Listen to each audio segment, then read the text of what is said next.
Hi friends. ఇండియాలో చాలా వింతలున్నాయి. కొన్ని మనుషులు చేసినవి కావచ్చు, కొన్ని ప్రకృతి సహజంగా జరిగినవి కావచ్చు. ఏవైతే ఆ వింతలు మనల్ని చాలా ఆశ్చర్యానికి గురి చేస్తూ ఉంటాయి. అలాంటి కొన్ని వింతైన నిజాల గురించి ఈ వీడియోలో తెలుసుకుందాం.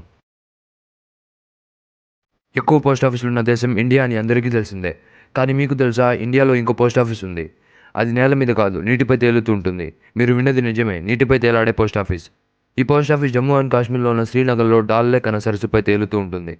దీన్ని ఉమర్ అబ్దుల్లా జమ్మూ అండ్ కాశ్మీర్కి ముఖ్యమంత్రిగా ఉన్నప్పుడు ఆగస్టు 2011లో స్థాపించాడు. ఈ పోస్ట్ ఆఫీస్ని చూడటం కోసం ప్రతిరోజు వేలల్లో టూరిస్టులు వస్తూ ఉంటారు. ఈ పోస్ట్ ఆఫీస్ని ఫిలేట్లీ మ్యూజియం అని కూడా అంటారు. అంటే సేకరించే మ్యూజియం అని అర్థం. కుంభమేళా అంటే మనందరికీ తెలిసిందే. దీనిని మనం 12 సంవత్సరాలకు ఒకసారి చేసుకుంటాం. అలా 2011లో జరిగిన కుంభమేళాకి లక్షల్లో భక్తులు వచ్చారు.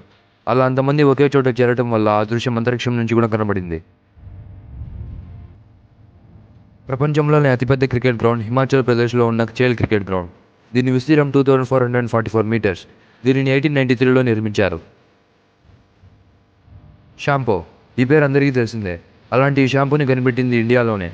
దీన్ని సంస్కృతంలో చంపు అని అంటారు. చంపు అంటే మసాజ్ అని అర్థం.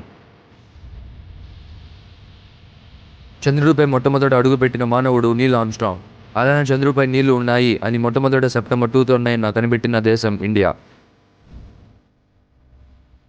ఇండియాలో మొట్టమొదటి రాకెట్ని తిరువనంతపురం, కేరళలో తుంబ లాంచింగ్ స్టేషన్కి సైకిల్పై ట్రాన్స్పోర్ట్ చేశారు.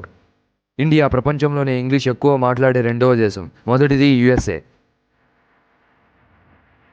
మన జాతీయ గీతాన్ని రాసిన రవీంద్రనాథ్ ఠాగూర్ బంగ్లాదేశ్ కూడా రాశారు, కానీ జనగణమన కాదు.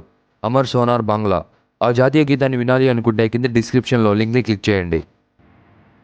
స్నేక్ అండ్ ల్యాడర్స్ గేమ్ని మొట్టమొదట కనిపెట్టింది ఇండియాలోనే. ముందు ఈ ఆటని మోక్షపట్టుము అని పిలిచేవారు. దీనిని పిల్లలకు కర్మ గురించి నేర్పించడానికి ఉపయోగించేవారు. ఇప్పుడు ఆ ఆట ప్రపంచంలోనే మోస్ట్ పాపులర్ బోర్డ్ గేమ్స్లో ఒకటిగా నిలిచింది.